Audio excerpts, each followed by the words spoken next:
એકવાર એક વિદ્યાર્થી સ્વામી પાસે આવ્યો અને કહ્યું કે, હે સ્વામી, હવે હું ગુરુકુળમાં રહેવા માગતો નથી. સ્વામીએ પૂછ્યું, શું થયું, મને કહો.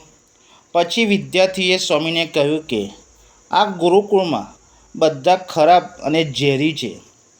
કેટલાક સંતો તો રાજકારણમાં જ રસ ધરાવે છે અને કેટલાક તો અન્ય મારા અથવા અન્ય લોકો વિશે નકારાત્મક વાતો કરે છે.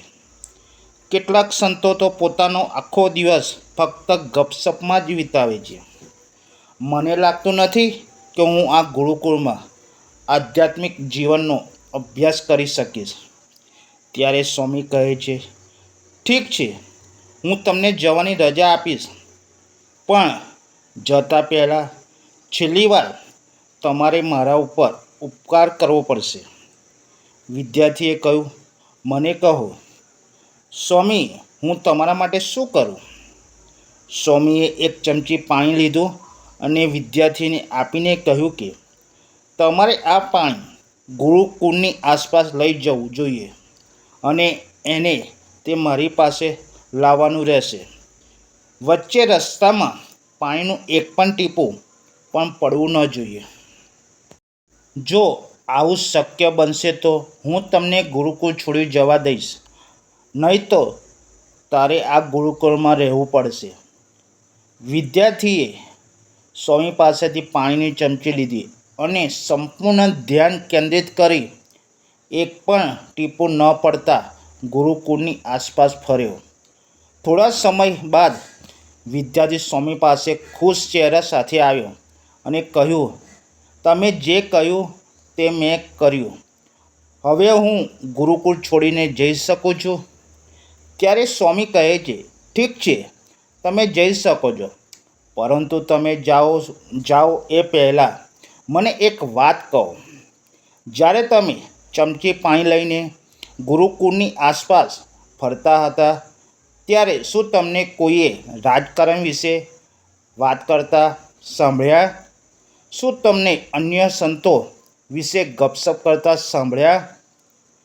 પછી વિદ્યાર્થીએ કહ્યું કે, હે સ્વામી, મારું સંપૂર્ણ ધ્યાન મારા કાર્યમાં હતું. મારી પાસે તેમની વાતો સાંભળવાનો સમય પણ નહોતો. સ્વામીએ કોને શું બોલ્યું મને તો જરાય પણ યાદ નથી. મારી પાસે તે વાતો સાંભળવાનો સમય જ નહોતો.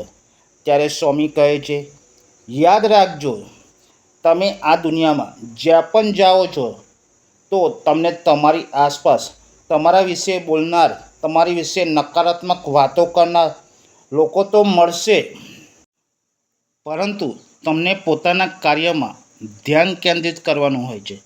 જેટલું આપણે બીજા લોકોના વર્તન ઉપર ધ્યાન કેન્દ્રિત કરીએ છીએ ત્યારે આપણું ધારેલું કાર્ય પૂર્ણ થઈ શકતું નથી. પરંતુ જો માત્ર ને માત્ર આપણે પોતાના કાર્ય ઉપર ધ્યાન કેન્દ્રિત કરીએ છીએ તો ધારેલું પ્રાપ્ત થાય છે. લોકો પર ધ્યાન આપવાથી ફાયદો નહીં, પરંતુ આપણા જીવનનો વિકાસ માટેની ખોટ છે. આપણા બધાના જીવનમાં અપૂર્ણતાઓ છે. બધામાં કોઈ ખૂબીનો કોઈ ભૂલ હોય છે જ. આપણે બધા કોઈ ભૂલ કરીએ છીએ, પરંતુ આપણે આપણા જીવનમાં આપણી ભૂલોને કેવી રીતે સુધારીએ છીએ અને જેમાં આપણી ખૂબી છે, જે કરવા માગીએ છીએ તેના ઉપર ધ્યાન કેન્દ્રિત કરીએ તો આપણા વિચારોથી પણ સારું ભવિષ્ય પ્રાપ્ત થાય.